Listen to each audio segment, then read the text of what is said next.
어, 이상현 박사님의 그 6번째 강의는 정말 우리 애터미는 밤팽이도 성공한다라는 타이틀이 있었습니다. 사회는 학력이 낮은 사람을 밤팽이라고 칭하는데 학력이 낮다고 능력이 없는 것이 아닙니다. 어, 우리가 겸손했을 때 소통이 되는데요. 우리 회사의 사운처럼 겸손히 섬긴다라는 사운이 있듯이 자신이 똑똑하다고 생각하면 정말 그것이야말로 진정한 바보가 되고 남의 소리를 듣지 않는 것이 바보라고 이야기하고 있습니다. 생산성이 높아야 높은 소득을 얻는데 생산성을 높이려면 자본이 있어야 합니다. 강의를 이렇게 우리가 회의에 참석하고 줌 미팅에 참석했을 때 또는 우리가 교육을 받고자 강의를 듣는 것이 생산성을 높이는 것인데 강의를 듣고도 생산성을 얻지 못하는 경우가 있습니다. 그것은 바로 태도가 문제입니다. 폴 마이어의 두 노인에 대한 예시가 나옵니다.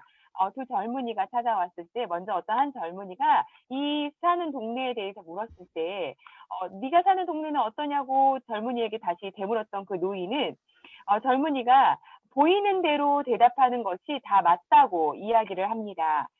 옆에 있던 한 노인이 왜 둘 다 맞다고 이야기하는지 틀린 대답을 한 젊은이의 이야기가 맞다고 하는지 묻자 사람이 보이는 것으로 생각하고 그 보이는 것으로 모든 것을 행동하기 때문에 둘 다 자기가 보는 것으로 이야기한 것이 맞다고 이야기를 한 것입니다.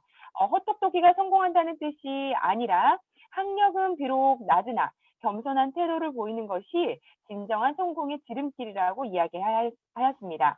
리더는 그래서 교만하지 않고 인색하지 않고 겸손한 태도를 지녀야 리더의 덕목을 갖는 것입니다.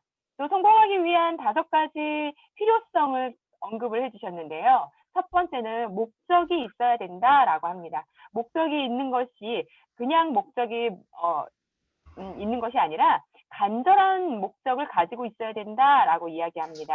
또한 그 목적을 가지고 있으면 목표를 또 가져야 되는데요. 목표는 이 목적을 이루기 위한 구체적인 타겟들을 이야기합니다. 또 이 목표와 목적이 가지고 있었을 때는 바로 동기화를 느껴야 된다고 하는데요. 이 동기화는 미팅을 참석하고 또 상호작용을 통해서 이렇게 동기화가 훨씬 더 느껴질 수 있는 것입니다.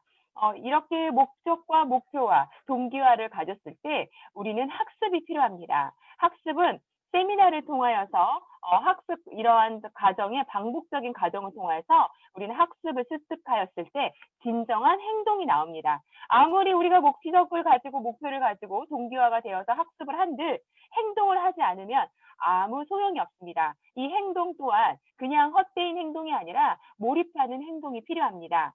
애터미에서 하는 분석이 바로 실증적 분석인데요. 이렇게 하면 분명히 결과가 이렇게 나온다라는 뜻이 실증적 분석입니다. 애터미에서 5가지의 필요한 성공의 덕목을 쌓으면 분명히 성공한다라는 이 실증적 분석을 이야기하고 있습니다. 함께 만나고 같이 하면 성공을 하고 사소한 것들에 관심을 갖고 갖는 소수들이 부자가 됩니다. 바로 우리들은 모두 다 또한 신사숙녀가 되어야 합니다.